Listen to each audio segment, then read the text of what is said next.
Warriors and Valkyries, welcome to our Hall of Norse Tales. Before we embark on our journey through the fjords of imagination, don't forget to join our tribe. Ring the notification bell, raise your axes by giving a like, and leave in the comments which realm you're watching from. Now settle close to the hearth, for our saga is about to begin. As the first rays of dawn painted the sky in soft hues of pink and gold, young Ulf made his way down to the beach, his bare feet sinking into the cool sand. The salty breeze tousled his hair as he walked along the shoreline, eyes scanning the debris left behind by the receding tide. It was on mornings like these that Ulf felt most at peace, away from the bustling village and the constant chatter of fishermen preparing their nets. Suddenly something caught his eye, a gleam unlike any he had seen before. Curiosity piqued. Ulf approached the mysterious object half buried in the sand. As he drew closer, his eyes widened in astonishment. There, nestled in a bed of seaweed, lay an egg larger than any he had ever seen. Its surface shimmered with an iridescent sheen, reflecting the colors of the dawn sky. "By Odin's beard," Ulf whispered, his voice filled with wonder. What manner of creature could have laid such an egg? Cautiously, he reached out to touch the smooth surface. To his surprise, it was warm, pulsing with life. Ulf's heart raced with excitement and a touch of fear. He knew he should tell the village elders, but something held him back. This was his discovery, his secret to keep, at least for now. As the days passed, Ulf found himself drawn to the egg, visiting it every morning and evening. He would sit beside it, talking softly, sharing stories of his day and the legends his grandmother had taught him. Sometimes he could swear he felt movement within the egg, as if the creature inside was responding to his voice.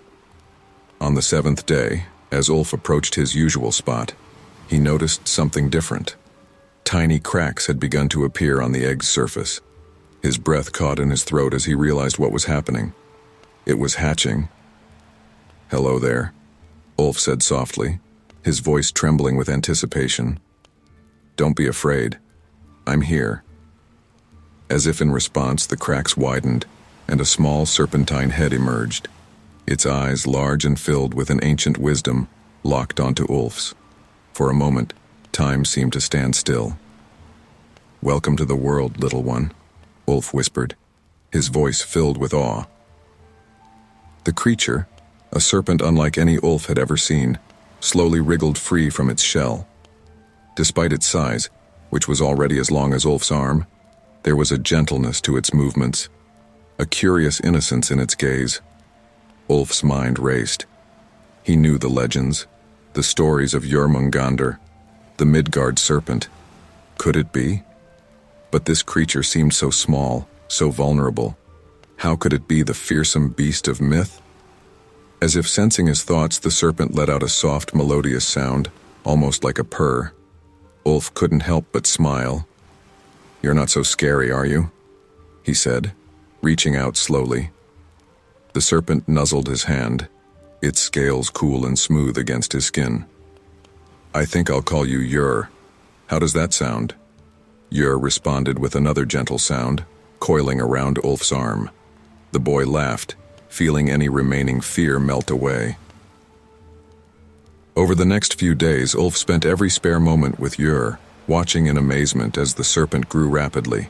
He brought fish from his father's catch, delighting in Ur's enthusiastic appetite. They played in the shallow waters, Ur splashing about with childlike joy while Ulf laughed until his sides hurt. But as Ur grew, so did Ulf's concern. He knew he couldn't keep his friend hidden forever. The village would soon notice, and he feared their reaction.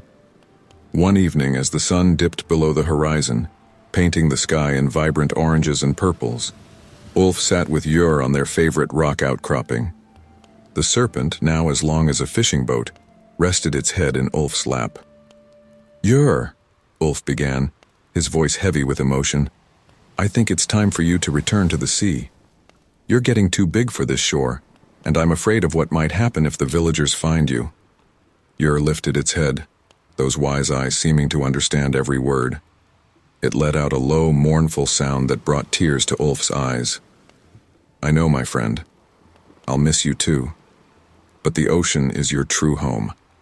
You'll grow strong there and maybe one day you'll return to visit." As if to reassure him, Ur gently nudged Ulf's cheek with its snout. The boy wrapped his arms around the serpent's neck, hugging it tightly. "You've taught me so much, Ur, about friendship, about not judging by appearances. I'll never forget you." With a heavy heart but a smile on his face, Ulf watched as Ur slipped into the waves. The serpent turned back one last time, its eyes meeting Ulf's in a silent goodbye before disappearing beneath the surface. As Ulf made his way back to the village, he felt a mix of sadness and joy. He had been part of something magical, something few would ever experience.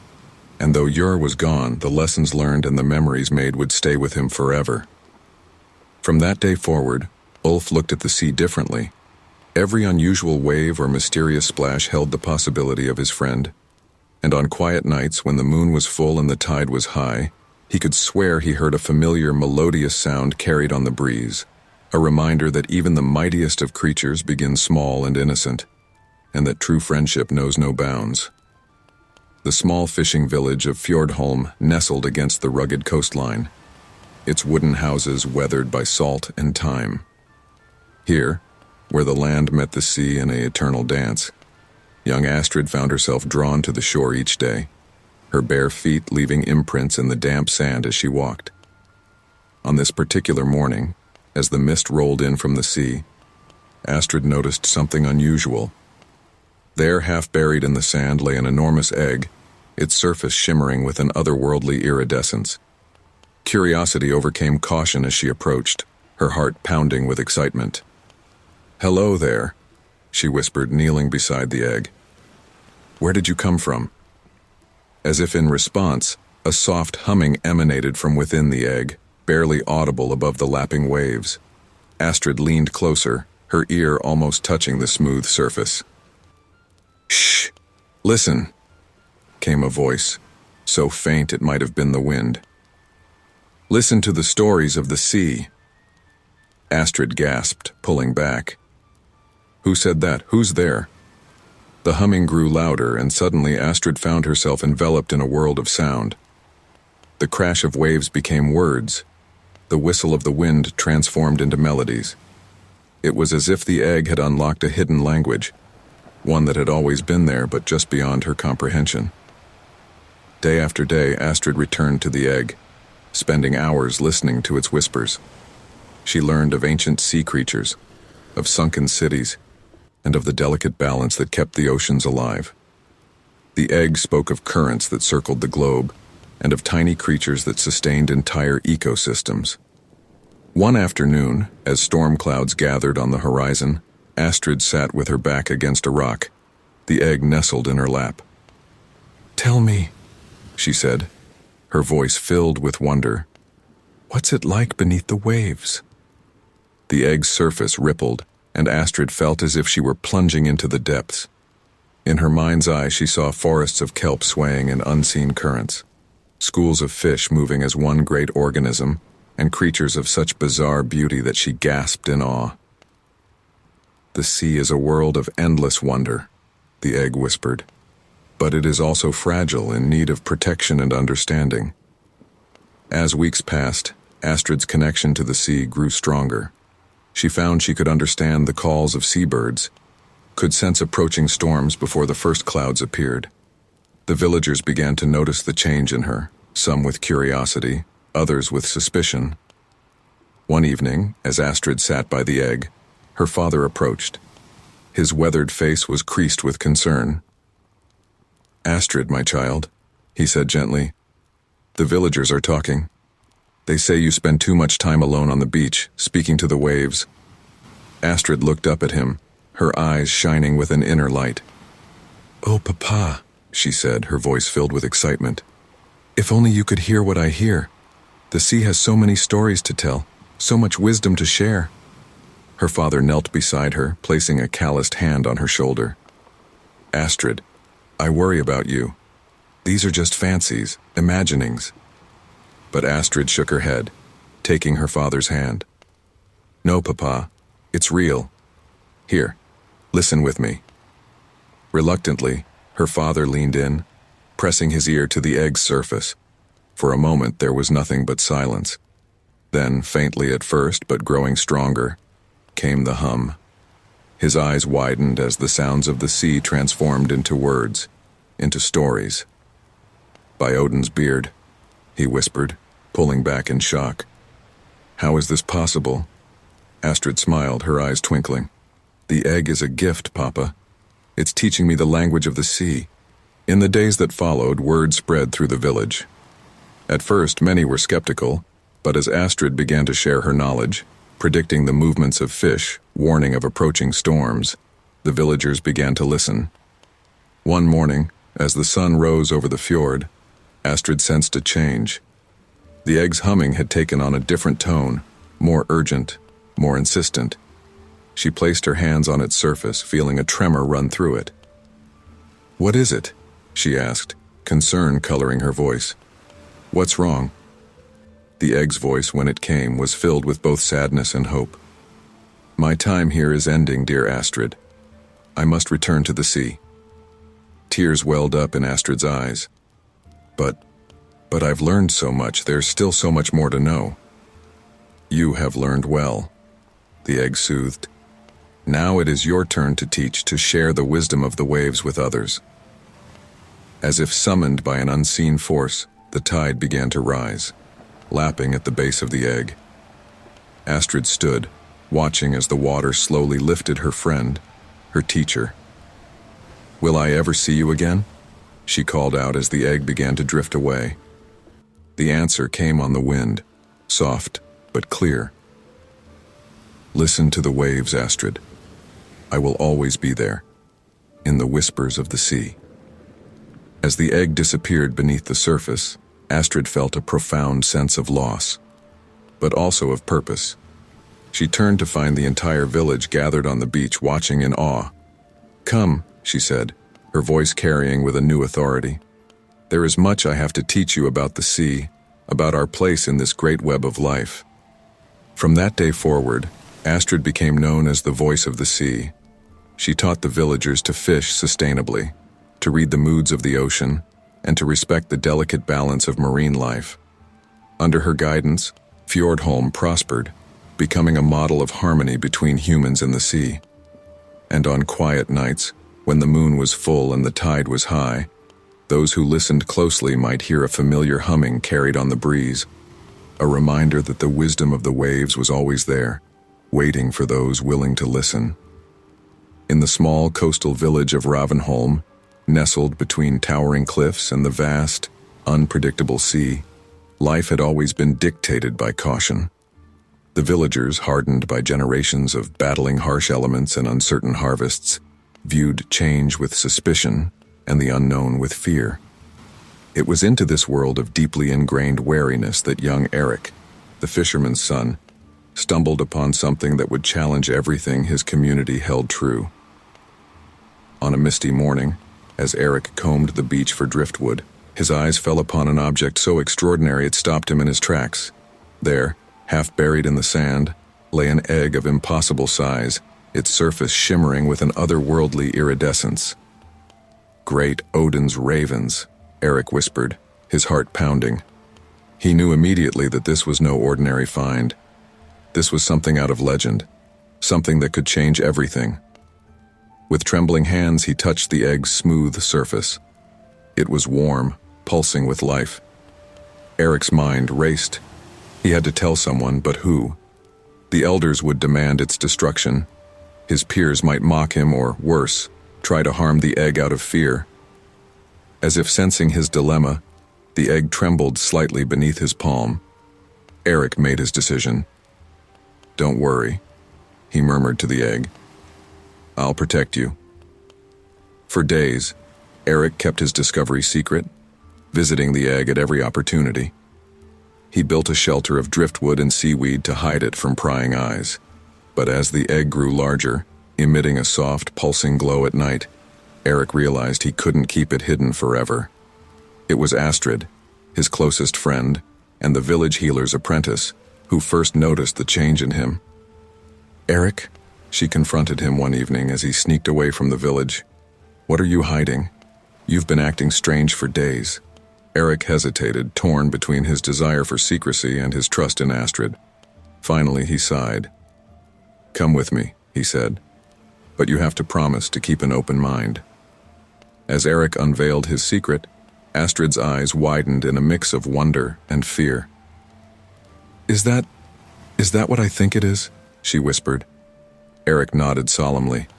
I think it's a Midgard serpent egg, from the old stories. Astrid took a step back. Eric, we have to tell the elders. This could be dangerous. No, Eric said firmly. They'll destroy it without a second thought. It hasn't done anything wrong. It's just waiting to be born. Astrid looked skeptical, but curious. And what happens when it does hatch? Eric, this isn't a pet. It's a creature of legend, potentially dangerous.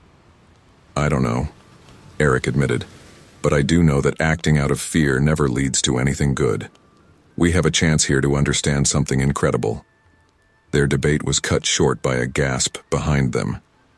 They turned to find Bjorn, the village troublemaker, staring at the egg with a mix of fear and malicious excitement.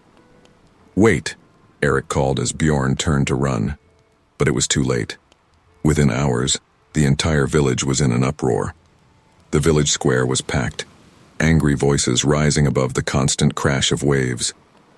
Elder Ingrid, her face etched with lines of worry, raised her hands for silence. This abomination must be destroyed, she declared. It is a threat to our very existence. Murmurs of agreement rippled through the crowd. Eric pushed his way to the front, his heart pounding, but his resolve firm. Wait, he shouted. You can't do this. You don't understand. Elder Ingrid fixed him with a stern gaze. Understand what, boy? That you've brought doom to our doorstep? Eric took a deep breath. I understand that you're afraid.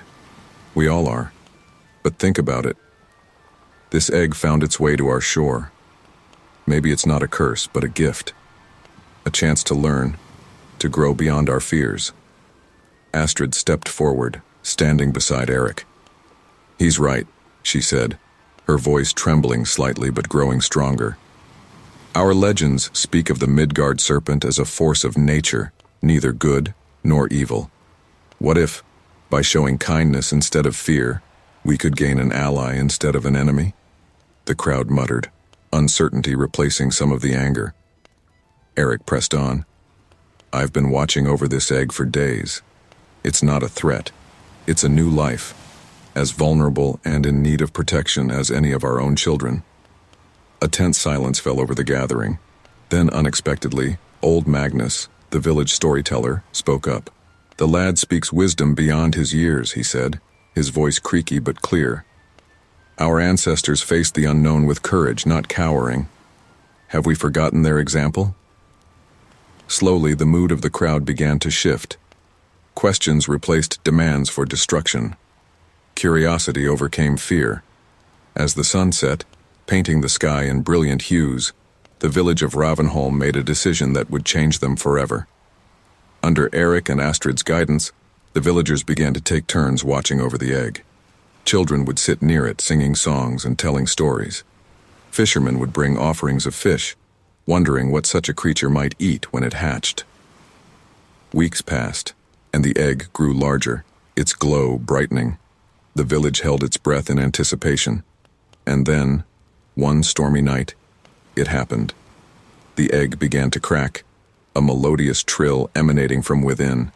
The entire village gathered on the beach, watching in awe as a small serpentine head emerged, followed by a body already as long as a fishing boat. The creature blinked, its eyes filled with an ancient wisdom that belied its newborn state. It turned its gaze on the villagers, who stood silent, a mixture of fear and wonder on their faces. Eric stepped forward slowly, his hand outstretched. Welcome, he said softly. You're safe here. The serpent regarded him for a long moment, then gently nuzzled his hand. A collective sigh of relief swept through the crowd, followed by tentative smiles and even a few chuckles. As dawn broke, the young Midgard serpent slipped into the waves, but not before giving Eric a look that seemed to convey both gratitude and promise.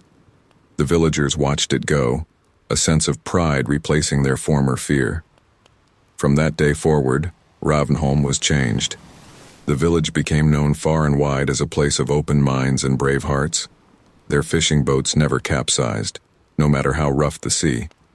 And sometimes, on misty mornings, the villagers would catch a glimpse of a large, serpentine form in the waves, a reminder of the day they chose understanding over fear and grew brave together. The tiny village of Fjordheim clung to the rocky coast like a barnacle to a ship's hull. Here, where the land met the sea in a tumultuous embrace, young Freya spent her days dreaming of adventure beyond the confines of her small world. Little did she know that adventure would find her in the most unexpected of ways. It was on a crisp autumn morning when Freya stumbled upon the egg. Nestled in a bed of seaweed, its iridescent surface gleaming in the early light, it was larger than any egg she had ever seen. As she approached, a faint humming emanated from within, almost like a lullaby. "Hello there," Freya whispered, her voice filled with wonder. "Where did you come from?" The egg's surface rippled slightly, as if in response. Freya's heart raced with excitement and a touch of fear. She knew the legends of the Midgard serpent, of course. What child of the North didn't? But surely this couldn't be. Over the next few days, Freya found herself drawn to the egg, visiting it whenever she could slip away from her chores. She would sit beside it, singing the lullabies her mother had taught her, songs of the sea and sky, of brave warriors and gentle creatures. One evening, as the sun dipped below the horizon, painting the sky in hues of orange and purple, Freya noticed a change. Tiny cracks had begun to appear on the egg's surface. "Oh," she gasped. "Are you coming out? Don't be afraid, little one. I'm here." As if in response to her voice, the cracks widened. Freya watched in awe as a small, serpentine head emerged, followed by a body already longer than she was tall. The creature blinked, its eyes filled with an ancient wisdom that seemed at odds with its newborn state. "Hello," Freya said softly, her voice trembling with a mixture of fear and excitement. "Welcome to the world." The serpent tilted its head, regarding her curiously. Then, to Freya's amazement, it began to make a sound, a melodious trill that seemed to echo the lullabies she had been singing. A smile broke across Freya's face. "You've been listening to me, haven't you? Here, let me teach you another song." And so began an unusual friendship. Every day Freya would visit her new companion, whom she named Melody. She would sing to the young serpent, teaching it the songs of her people. In return, Melody would share its own music, haunting melodies that spoke of the depths of the ocean and the vastness of the sky. As Melody grew, so did Freya's concern. She knew she couldn't keep her friend hidden forever. The villagers, with their deep-seated fears and superstitions, would never understand. One evening, as they sat together on the beach, Freya confided her worries to Melody. "I don't know what to do," she said, her voice heavy with emotion. "You're getting too big to hide, but I'm afraid of what might happen if the villagers find you." Melody nuzzled her gently, its eyes filled with understanding. It began to sing, a low, soothing melody that made Freya think of distant horizons and endless possibilities. Suddenly a voice called out, startling them both. "Freya, are you out here?" It was her mother, Ingrid, no doubt looking for her wayward daughter. Freya's heart raced with panic. "Quick, Melody, hide in the water." But it was too late. Ingrid crested the sand dune and stopped short, her eyes widening at the sight before her. "Freya," she gasped, "get away from that thing." Freya stood, placing herself between her mother and Melody. "No, Mama, it's all right. Melody is my friend. He won't hurt anyone." Ingrid's face was a mask of fear and confusion. "Melody? Freya, have you lost your senses? That's a monster." Melody, sensing the tension, began to sing.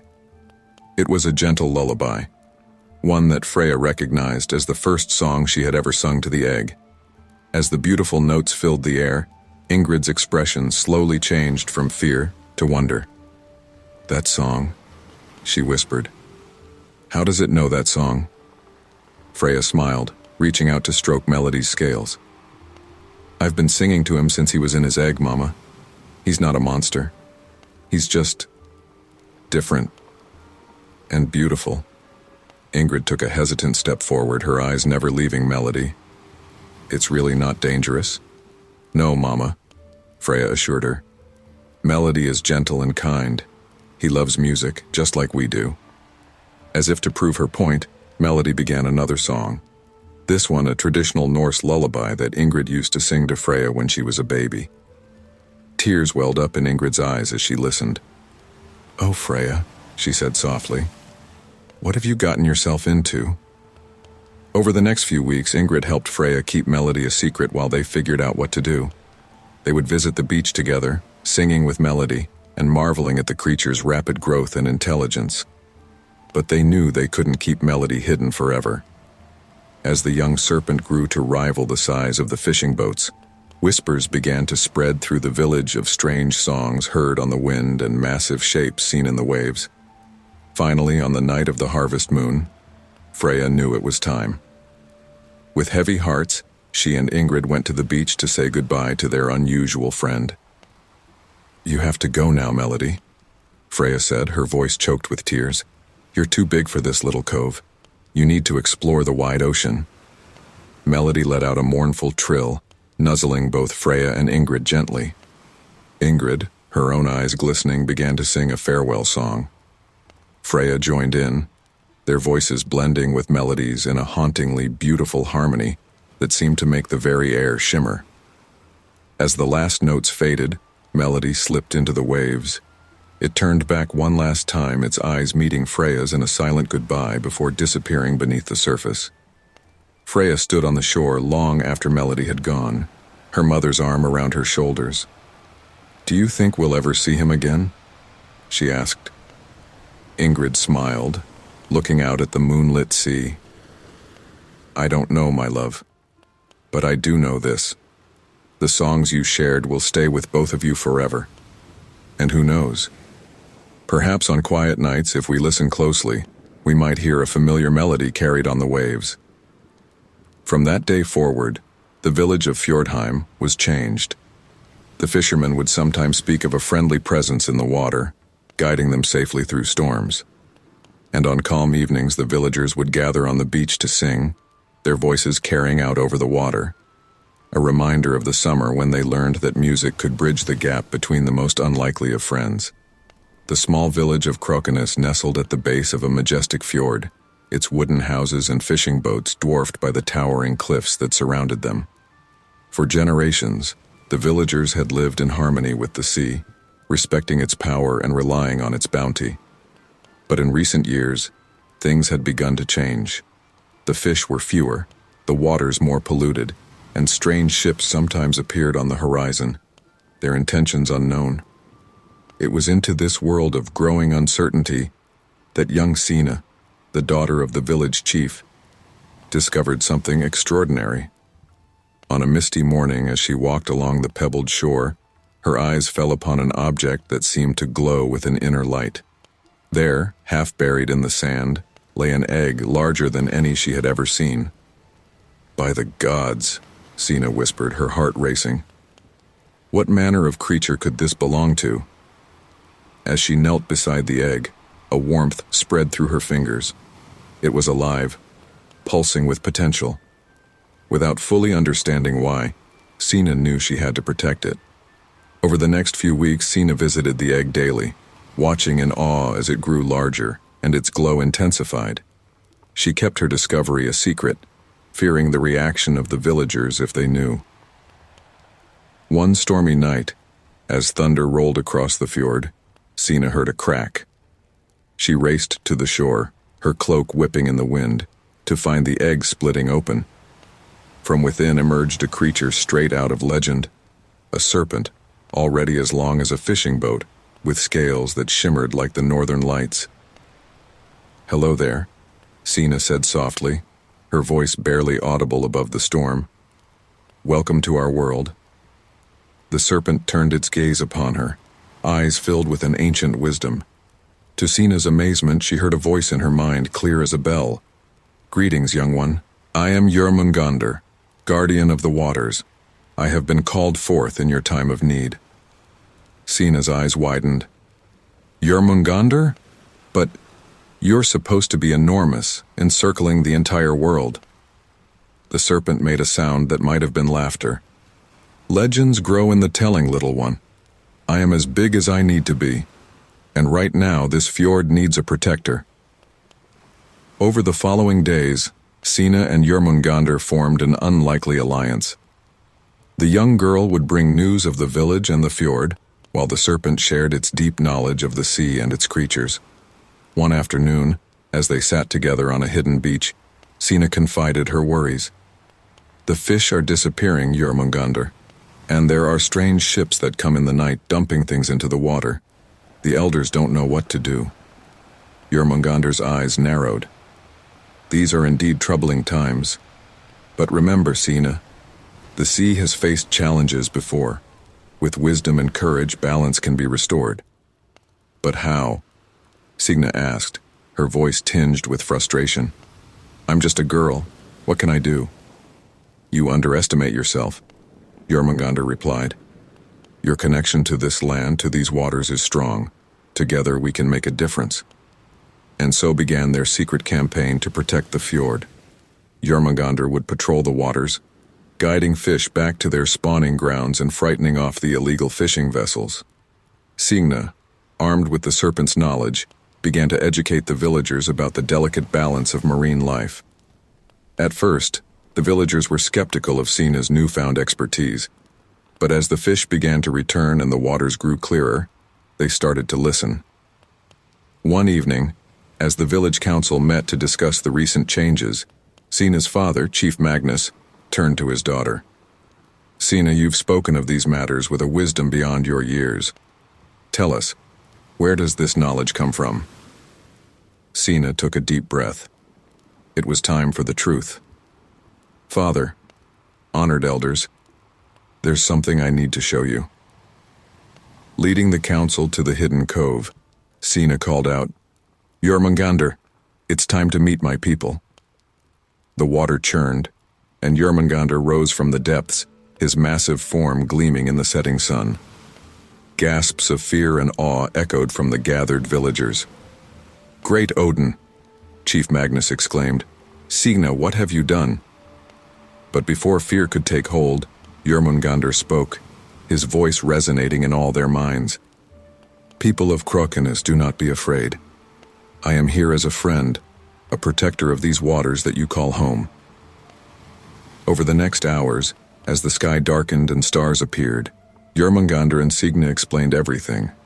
They spoke of the dangers facing the fjord, of the need for sustainable practices, and of the potential for humans and nature to work in harmony. As dawn broke, Chief Magnus stepped forward. Jormungandr, great serpent of legend, we thank you for your guidance. And Sina, my daughter, you have shown wisdom and courage beyond your years. From this day forward, let it be known that Krokanes stands as guardians of this fjord, in alliance with Jormungandr. In the months and years that followed, Krokanes flourished. The village became known far and wide as a model of environmental stewardship. Fishermen from other villages came to learn their sustainable practices, and even the government took notice, establishing the area as a protected marine reserve. Sina, guided by Jormungandr's wisdom, grew into a respected leader, bridging the gap between human needs and nature's balance. And on quiet evenings, villagers would sometimes catch a glimpse of a massive, serpentine form patrolling the waters, a reassuring presence in an ever-changing world. As for Jormungandr, the once feared creature of legend found a new purpose. No longer encircling the world in solitude, it had become an integral part of a community, a teacher and protector to those who had once feared its kind. One starlit night, as Sina stood on the shore watching Jormungandr's form glide through the moonlit waters, she smiled to herself. Who would have thought, she mused, that the guardians of our fjord would be a girl and a sea serpent? Jormungandr's reply came on the gentle night breeze. The most powerful alliances often come from the most unexpected places, young Sina.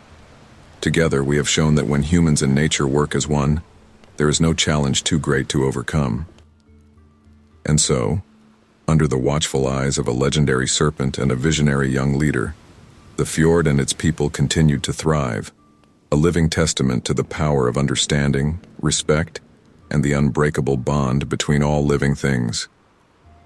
In the small coastal village of Havsbyn, where the sea whispered secrets to the shore, young Lena had always felt a peculiar connection to the vast waters that stretched beyond the horizon.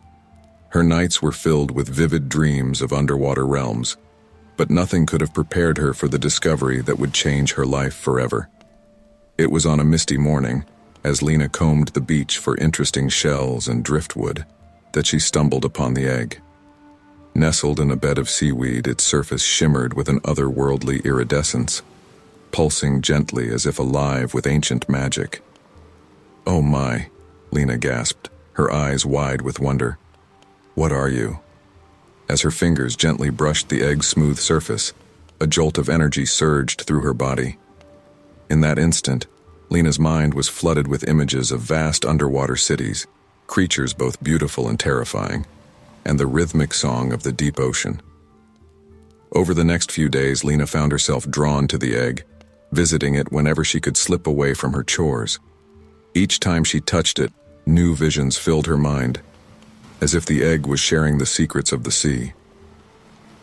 One night, as Lena tossed and turned in her bed, she found herself in the most vivid dream yet. She was swimming through an underwater forest of giant kelp, iridescent fish darting around her. A voice deep and ancient resonated through the water. "Lena, child of the shore, can you hear me?"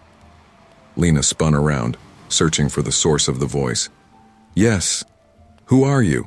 Where are you?" "I am the one you found, little one. The egg on the shore. I am Jormungandr, the Midgard serpent, and I have been waiting for someone like you." Before Lena could respond, the scene shifted. She found herself floating above an underwater city, its spires and domes glowing with bioluminescent light. "This is Atlantis," the voice explained, "one of many lost cities beneath the waves. There is so much your kind has forgotten about the oceans, so much wisdom lost to time." Lena's mind reeled with questions. "But why me? Why are you showing me these things?" "Because, Lena, you have the heart of an explorer and the soul of the sea. You can bridge the gap between our worlds." The dream continued, with Jormungandr guiding Lena through coral reefs teeming with life, deep sea trenches where strange creatures dwelled, and powerful currents that circled the globe. When Lena awoke the next morning, her head buzzing with newfound knowledge, she knew she had to return to the egg. As she approached the hidden cove where she had left it, she found the egg trembling, cracks spreading across its surface. "It's time," Lena whispered, her heart racing with anticipation. As the egg split open, a small serpentine head emerged, followed by a body already several feet long. The creature's scales shimmered with the same iridescence as the egg, its eyes filled with ancient wisdom. "Hello, Jormungandr," Lena said softly, reaching out to touch the serpent's snout. "I've been waiting to meet you properly." Jormungandr's voice resonated in her mind, clearer now than in her dreams. "Greetings, young Lena. Are you ready to begin your journey?" Over the next weeks, Lena spent every spare moment with Jormungandr. The young serpent grew rapidly, and with each passing day it shared more of its vast knowledge with Lena. Through their mental connection, Lena learned of the delicate balance of marine ecosystems, the secret languages of whales and dolphins, and the hidden dangers threatening the world's oceans. One evening, as they sat together on a hidden beach, Lena confided her worries to Jormungandr. "I want to help protect the oceans, to share what I've learned, but who would believe me? I'm just a girl from a small fishing village." Jormungandr's eyes shimmered with understanding. "Lena, the greatest changes often start small. Your connection to the sea is a gift. Use it wisely, and others will listen." Encouraged by Jormungandr's words, Lena began to share her knowledge with the village. At first, many dismissed her tales as childish fantasies, but when she accurately predicted the movements of fish schools and the patterns of the tides, people started to take notice. Lena's father, The village chief was both proud and concerned about his daughter's newfound abilities. One evening he sat her down for a serious talk. "Lena, my dear," he began, his voice gentle but worried. "Where is all this knowledge coming from? The elders are beginning to whisper of old magic and dangerous spirits." Lena took a deep breath, knowing it was time for the truth. "Papa, there's someone I need you to meet." Leading her father to the hidden cove, Lena called out, "Jörmungandr, it's time!" The water churned, and Jörmungandr rose from the depths, now as large as a fishing boat. Lena's father stumbled back in shock and awe. "By the gods," he whispered. "The Midgard serpent? Here?" Jörmungandr's voice echoed in both their minds. "Be at peace, Chief of Havsbyn. I am here as a friend and teacher to your daughter, and through her, to your people." Over the next hours, as the sun set and stars appeared, Lena and Jörmungandr explained everything. They spoke of the wonders beneath the waves, the challenges facing the oceans, and the vital role that coastal communities like Havsbyn could play in protecting marine life. As dawn broke, Lena's father stood, his face a mixture of awe and determination. "Lena, my daughter, you have been given a great gift and an even greater responsibility. From this day forward, Havsbyn will stand as guardians of the sea, guided by your wisdom and Jörmungandr's ancient knowledge." In the months and years that followed, Lena's dreams of the deep continued, each night bringing new insights and challenges. With Jörmungandr's guidance, she helped transform Havsbyn into a model of sustainable fishing and ocean conservation. Word of the village's success spread, drawing visitors from far and wide who sought to learn their methods. Lena grew into a respected leader, bridging the gap between the human world and the mysteries of the deep.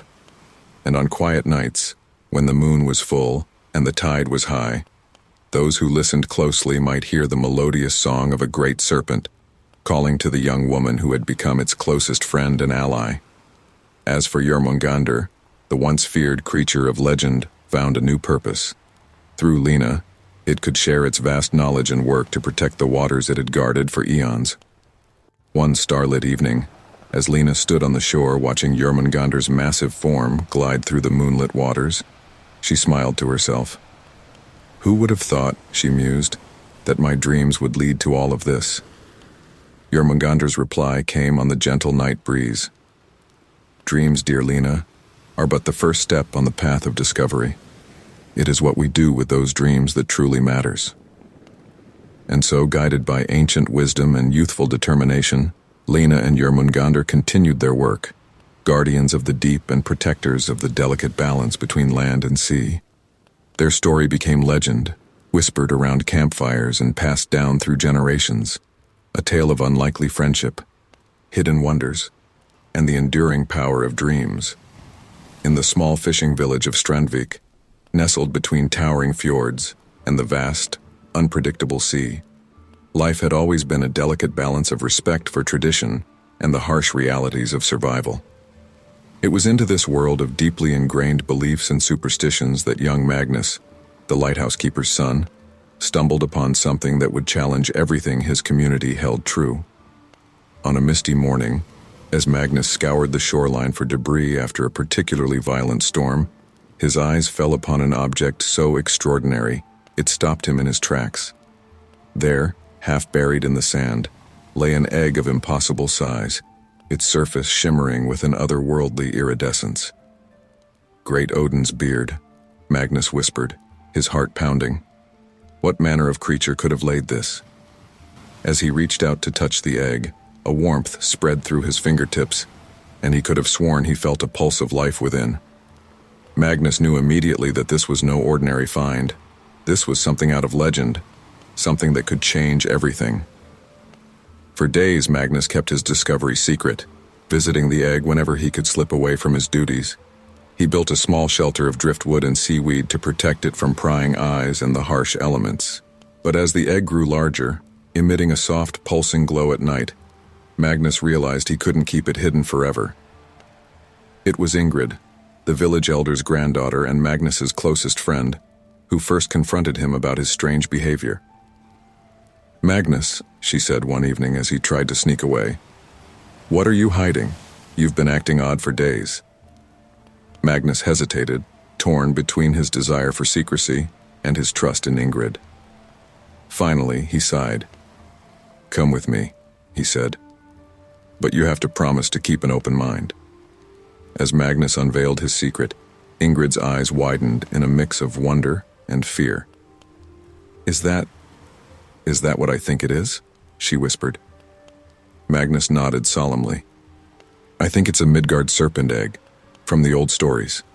Ingrid took a step back. "Magnus, we have to tell the elders. This could be dangerous." "No," Magnus said firmly. "They'll destroy it without a second thought. It hasn't done anything wrong, it's just waiting to be born." Their debate was cut short by a gasp behind them. They turned to find Bjorn, the village troublemaker, staring at the egg with a mix of fear and malicious excitement. "Wait," Magnus called as Bjorn turned to run. But it was too late. Within hours, the entire village was in an uproar. The village square was packed, angry voices rising above the constant crash of waves. Elder Sigurd, his face etched with lines of worry, raised his hands for silence. "This abomination must be destroyed," he declared. "It is a threat to our very existence." Murmurs of agreement rippled through the crowd. Magnus pushed his way to the front, his heart pounding but his resolve firm. "Wait!" he shouted. "You can't do this! You don't understand!" Elder Sigurd fixed him with a stern gaze. "Understand what, boy? That you've brought doom to our doorstep?" Magnus took a deep breath. "I understand that you're afraid. We all are. But think about it. This egg found its way to our shore. Maybe it's not a curse, but a blessing. A chance to learn, to grow beyond our fears." Ingrid stepped forward, standing beside Magnus. "He's right," she said, her voice trembling slightly but growing stronger. "Our legends speak of the Midgard serpent as a force of nature, neither good nor evil. What if, by showing kindness instead of fear, we could gain an ally instead of an enemy?" The crowd muttered, uncertainty replacing some of the anger. Magnus pressed on. "I've been watching over this egg for days. It's not a threat, it's a new life, as vulnerable and in need of protection as any of our own children." A tense silence fell over the gathering. Then, unexpectedly, old Astrid, the village healer, spoke up. "The boy speaks wisdom beyond his years," she said, her voice creaky but clear. "Our ancestors faced the unknown with courage, not cowering. Have we forgotten their example?" Slowly, the mood of the crowd began to shift. Questions replaced demands for destruction. Curiosity overcame fear. As the sun set, painting the sky in brilliant hues, the village of Strandvik made a decision that would change them forever. Under Magnus and Ingrid's guidance, the villagers began to take turns watching over the egg. Children would sit near it, singing songs and telling stories. Fishermen would bring offerings of fish, wondering what such a creature might eat when it hatched. Weeks passed and the egg grew larger, its glow brightening. The village held its breath in anticipation, and then, one stormy night, it happened. The egg began to crack, a melodious trill emanating from within. The entire village gathered on the beach, watching in awe as a small serpentine head emerged, followed by a body already as long as a fishing boat. The creature blinked, its eyes filled with an ancient wisdom that belied its newborn state. It turned its gaze on the villagers, who stood silent, a mixture of fear and wonder on their faces. Magnus stepped forward slowly, his hand outstretched. "Welcome," he said softly. "You're safe here." The serpent regarded him for a long moment, then gently nuzzled his hand. A collective sigh of relief swept through the crowd, followed by tentative smiles and even a few chuckles. In the days that followed, the young Midgard serpent, whom the children had taken to calling Wave, became an integral part of village life. It helped guide fish into the fishermen's nets, ensuring bountiful catches. During storms, it would use its massive body to break the waves, protecting the village's boats from damage. One evening, as Magnus sat on the beach watching Wave play with the village children, Elder Sigurd approached him. "You were right, lad. the old man said, his voice gruff but warm. What we feared as a curse has indeed become our greatest blessing. Magnus smiled. We just needed to give it a chance, to look beyond our preconceptions. As the years passed, Strandvik flourished. The village became known far and wide as a place of abundance and wonder. Traders and travelers would come from great distances to see the legendary sea serpent that protected the village. Wave grew to an enormous size, but it never lost its gentle nature or its bond with the villagers, especially Magnus. On quiet nights, those who listened closely might hear a melodious humming coming from the sea, Wave's lullaby to the village it called home, and so, the misunderstood miracle became a legend, a story passed down through generations of how a small village learned to overcome its fears and embrace the unknown. It served as a reminder that sometimes, the things we fear the most can become our greatest strengths, if only we have the courage to give them a chance. In the ancient fishing village of Tidahavn, where the fjords carved deep into the land and the sea whispered secrets of ages past, young Freya had always felt a connection to something greater than herself. Little did she know that her ordinary life was about to intersect with the extraordinary, bridging the gap between the present and the unfathomable expanse of time. It was on a misty morning, as Freya walked along the pebbled shore, that she stumbled upon something that would change her life forever. There, nestled among the rocks and seaweed, lay an egg unlike any she had ever seen. Its surface shimmered with an otherworldly iridescence, pulsing gently as if alive with ancient magic. By the gods, Freya whispered, her eyes wide with wonder. What manner of creature could this belong to? As her fingers gently brushed the egg's smooth surface, a jolt of energy surged through her body. In that instant, Freya's mind was flooded with images spanning eons, primordial seas teeming with bizarre creatures, great civilizations rising and falling, and the slow, inexorable dance of continents across the face of the earth. Overwhelmed, Freya stumbled back, her head spinning with the weight of millennia. What was that? She gasped, her voice trembling. Over the next few days, Freya found herself drawn back to the egg, each touch bringing new visions of the past and glimpses of possible futures.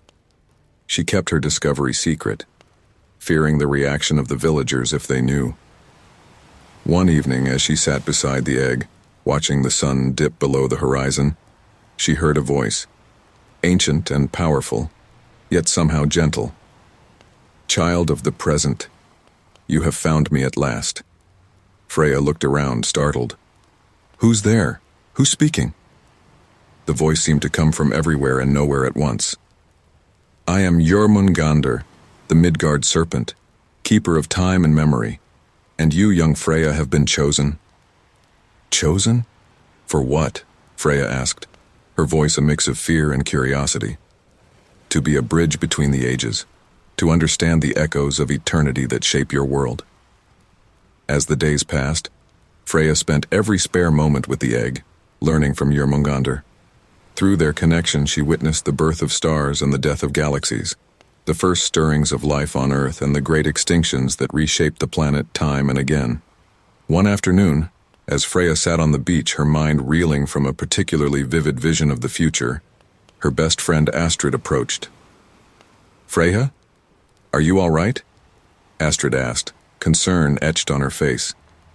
You've been so distant lately. What's going on? Freya looked at her friend, torn between the desire to share her incredible secret and the fear of being misunderstood. Finally, she made a decision. Astrid, there's something I need to show you, but you have to promise to keep an open mind.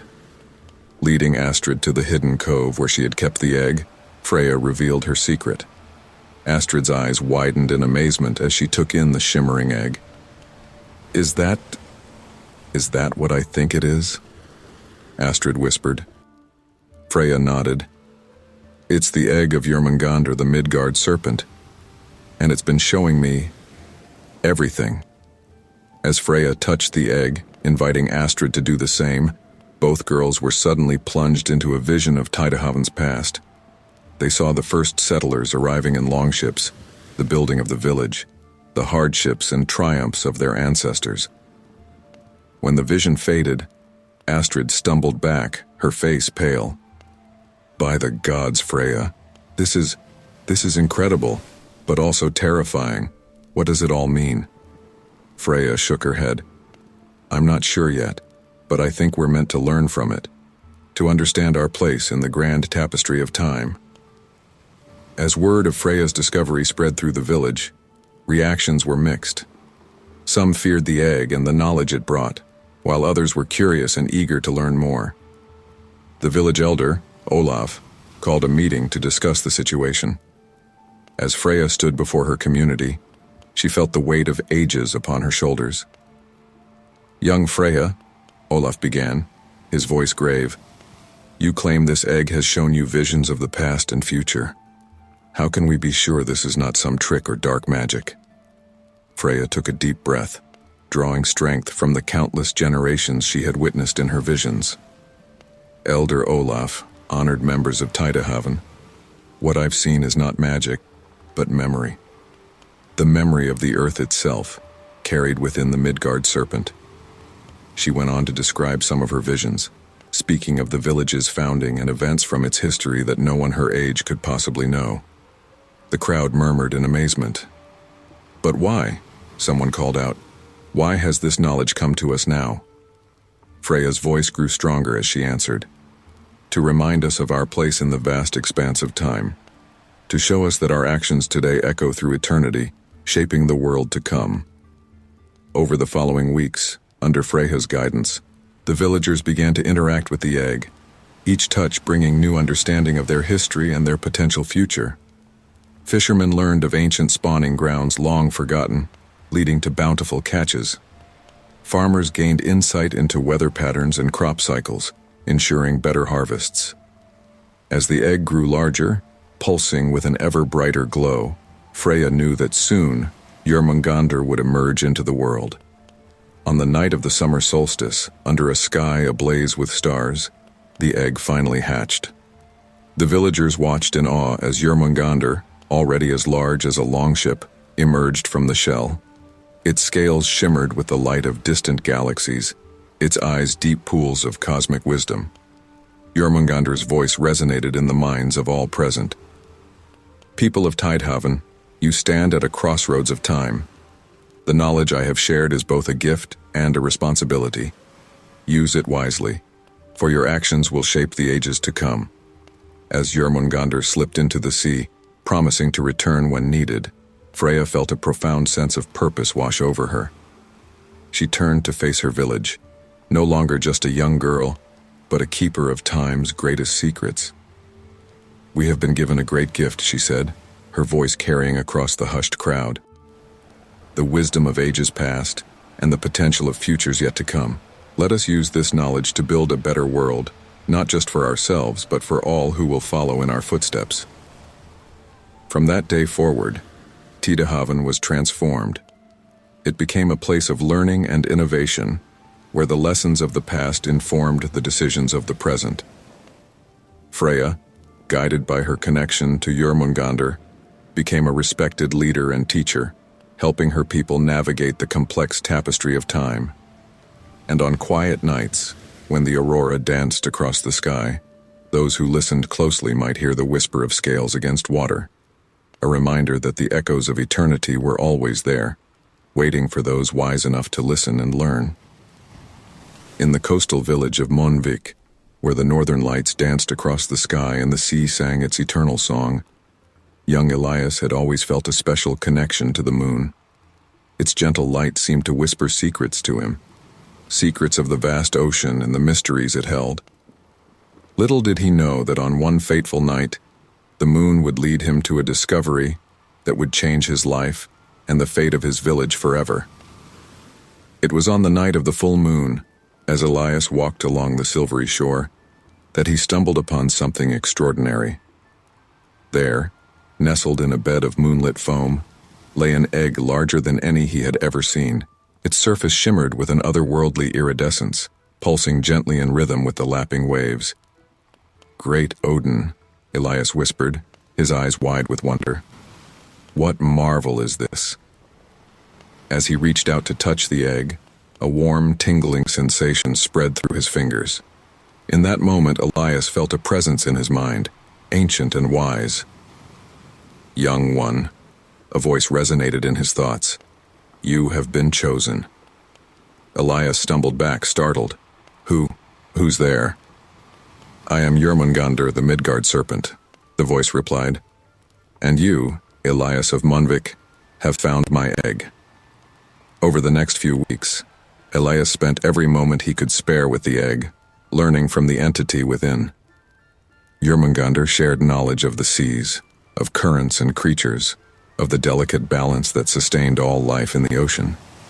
One night, as Elias sat beside the egg under the full moon, his best friend Astrid approached. "Elias?" she called softly. "What are you doing out here so late?" Elias turned, torn between keeping his secret and sharing this wonder with his friend. After a moment's hesitation, he decided to trust her. "Astrid, come here," he said, gesturing to the egg. "There's something I need to show you." As Astrid drew near, her eyes widened in amazement. "By the gods, Elias, what is that?" "It's the egg of Jormungandr, the Midgard serpent," Elias explained.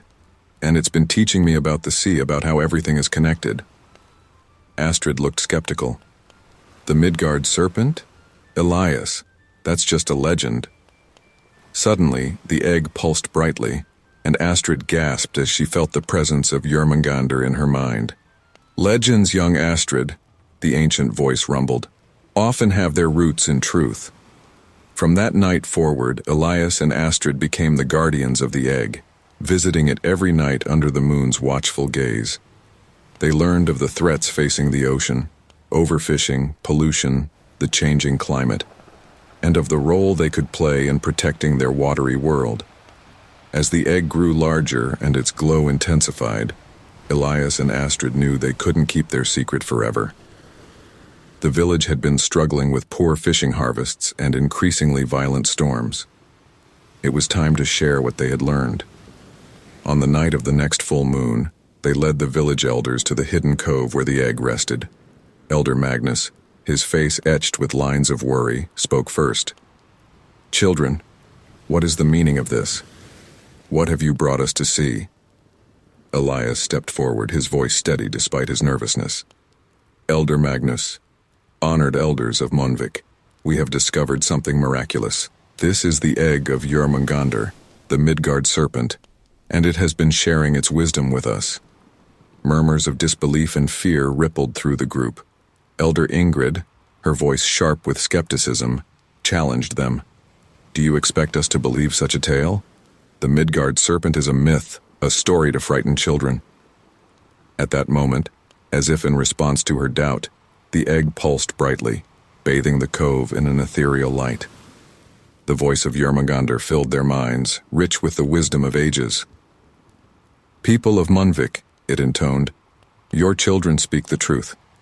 I have come in your time of need to help restore the balance between your village and the sea." Over the next hour, Jormungandr shared visions with the elders, glimpses of the ocean's depths, the intricate web of life that sustained their fishing grounds, and the consequences of their actions on this delicate balance. As the visions faded, Elder Magnus turned to Elias and Astrid, his eyes shining with a mix of awe and newfound purpose. "Children, it seems we owe you a debt of gratitude. You have brought us a gift beyond measure." In the days that followed, guided by the wisdom of Jormungandr, the village began to change its ways. They implemented sustainable fishing practices, worked to clean the shores of debris, and learned to read the signs of the sea to predict and prepare for storms.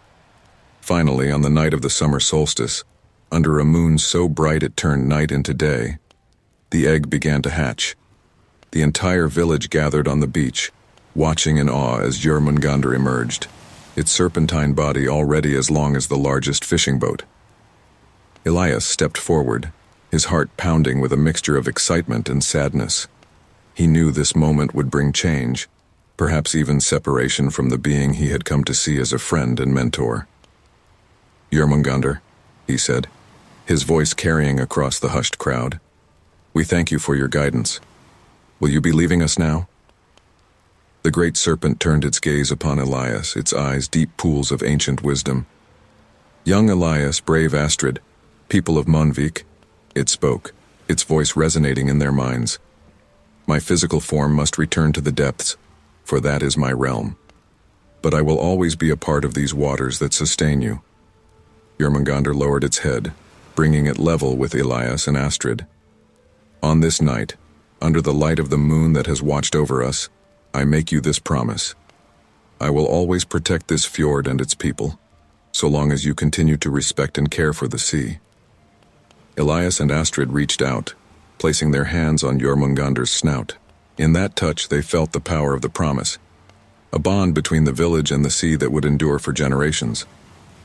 As Jormungandr slipped into the waves, its scales shimmering like moonlight on water, the villagers raised their voices in a song of gratitude and commitment. They pledged to honor the promise made under the moonlit sky, to be true guardians of the sea that gave them life. From that day forward, Monvik prospered. The fishing was bountiful but sustainable. The storms seemed to pass them by, and the waters of their fjord remained clean and teeming with life. Elias and Astrid grew to become respected leaders, passing on the wisdom of Jormungandr to each new generation. And on nights when the moon was full and the tide was high, those who listened closely might hear a melodious humming carried on the breeze, a reminder of the moonlit promise that had transformed their village and their relationship with the sea. The legend of Jormungandr and the moonlit promise became a cornerstone of Monvik's culture, a story of wisdom, respect, and the unbreakable bond between a community and its environment. It served as a constant reminder that the choices we make and the promises we keep can echo through time, shaping not just our own futures, but the world we leave for those who come after us. In the small coastal village of Havkron, where the fjords met the open sea in a tumultuous embrace, life had always been governed by the rhythms of the tides. For generations, the villagers had lived in harmony with the ocean, respecting its power and relying on its bounty. But none understood this delicate balance quite like young Saga, the fisherman's daughter with eyes as changeable as the sea itself. On a misty morning, as Saga combed the shore for interesting shells and driftwood, her gaze fell upon something that would change her life forever. There, nestled in a bed of seaweed, lay an egg unlike any she had ever seen. Its surface shimmered with an otherworldly iridescence, pulsing gently as if alive with ancient magic. "By the gods," Saga whispered, her heart racing. What manner of creature could this be? As her fingers brushed the smooth surface of the egg, a jolt of energy coursed through her body. In that instant, Saga's mind was flooded with images of vast underwater realms, creatures both beautiful and terrifying, and the endless cycle of life beneath the waves. Over the next few weeks, Saga found herself drawn to the egg, visiting it whenever she could slip away from her chores. Each touch brought new visions and a deeper understanding of the sea's mysteries. One evening, as the sun dipped below the horizon, painting the sky in hues of orange and purple, Saga heard a crack. She raced to the hidden cove where she had been keeping the egg, her heart pounding with anticipation. As she approached, she saw the egg splitting open, and from within emerged a creature straight out of legend, a serpent, already as long as a fishing boat, with scales that shimmered like the northern lights. "Hello there," Saga said softly, her voice barely audible above the lapping waves. "Welcome to our world." The serpent turned its gaze upon her, eyes filled with an ancient wisdom. To Saga's amazement, she heard a voice in her mind, clear as a bell. "Greetings, young one. I am Jormungandr, guardian of the seas. I have been called forth in your time of need." Saga's eyes widened. "Jormungandr? But you're supposed to be enormous, encircling the entire world." The serpent made a sound that might have been laughter. "Legends grow in the telling, little one. I am as big as I need to be, and right now this fjord needs a protector." Over the following days, Saga and Jormungandr formed an unlikely alliance. The young girl would bring news of the village and their fishing practices, while the serpent shared its deep knowledge of the sea and its creatures. One afternoon, as they sat together on a hidden beach, Saga confided her worries to Jormungandr. The fish are becoming scarce, she said, her voice heavy with concern. Father says if the catches don't improve, many in the village will go hungry this winter. Jormungandr's eyes narrowed thoughtfully. The sea gives, but it must also replenish. Your people have forgotten the old ways, the cycle of give and take. Can you help us remember? Saga asked eagerly. I can guide, but the choice must be yours, the serpent replied. Bring your father here tomorrow at dawn. It's time the village learned to listen to the sea once more. The next morning, Saga led her father, Eric, to the hidden cove. His eyes widened in a mixture of fear and awe as he beheld Jormungandr. By Odin's beard, he gasped. Saga, what have you done? Before Saga could respond, Jormungandr spoke, its voice resonating in their minds. Be at peace, fisherman. I am here to help, not to harm. Over the next hour, Jormungandr shared its wisdom with Eric, showing him visions of the intricate balance of life beneath the waves, the spawning grounds that needed protection, and the consequences of overfishing. As the visions faded, Eric turned to his daughter, his eyes shining with newfound understanding. Saga, my child, you have brought us a gift beyond measure. We must share this knowledge with the village. In the days that followed, guided by Saga and Jormungandr's wisdom, the village of Havkrona began to change its ways. They implemented sustainable fishing practices, established protected areas for fish to spawn, and learned to read the signs of the sea to predict the best times for fishing. As the seasons turned, the wisdom shared by Jormungandr bore fruit. The fish returned in abundance, and the village prospered. Saga grew into a respected leader, bridging the gap between the human world and the mysteries of the deep. Years passed, and Saga, now a mother herself, knew that Jormungandr's time with them was coming to an end. On the night of the summer solstice, under a sky ablaze with stars, she brought her young daughter Embla to the shore. Jormungandr, now truly massive, rose from the depths one last time. The cycle continues, dear Saga, it said, its voice filled with both sadness and hope. It is time for me to return to the great oceans, but the wisdom I have shared will remain. Saga nodded, tears glistening in her eyes. We will never forget, Jormungandr. Thank you for everything you've taught us. As the great serpent began to slip beneath the waves, little Embla suddenly called out, Will you come back someday? Jormungandr turned, its eyes twinkling. Perhaps, little one. The sea is full of mysteries, and the cycle of life is endless. Keep your heart open to wonder, and you may find that magic returns when you least expect it. With a final splash, Jormungandr disappeared beneath the surface, leaving behind a legacy of wisdom and respect for the sea. As Saga and Embla turned to walk back to the village, the little girl's eyes widened. There, half buried in the sand, was a shimmering object. Mama, look! Embla cried, pointing excitedly. What's that? Saga's breath caught in her throat as she recognized the iridescent surface of an egg, so similar to the one she had found all those years ago. A smile spread across her face as she knelt beside her daughter. That, my dear Embla, she said, her voice filled with wonder and anticipation, is the beginning of a new adventure. Remember what Jormungandr said about the cycle of life? Embla nodded eagerly, her small hands reaching out to touch the egg. Well, Saga continued, it seems that cycle is starting anew.